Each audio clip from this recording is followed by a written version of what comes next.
गोष्ठी उन्नयन अधिकारी बीडीओ महोदय को अनुरोध करमी से ये कार्यक्रम के शुभारंभ करबी। धन्यवाद।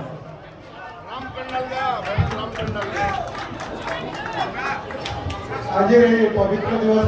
समस्त को स्वागत जनाऊँ अभिनंदन जनाऊँ निहाती भाव में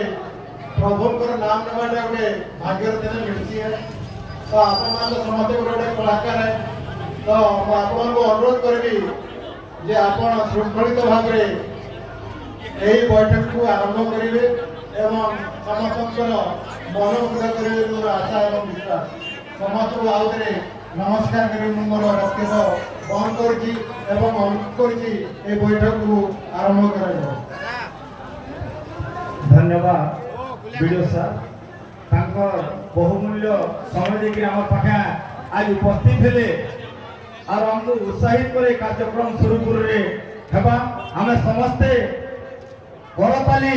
एवं हुलाहुली देकरी आज्ञा को स्वागत करवा समय समय कार्य के आरंभ करवा समस्ते करताली एवं हुलाहुली देकरी स्वागत करवा ई कार्यक्रम के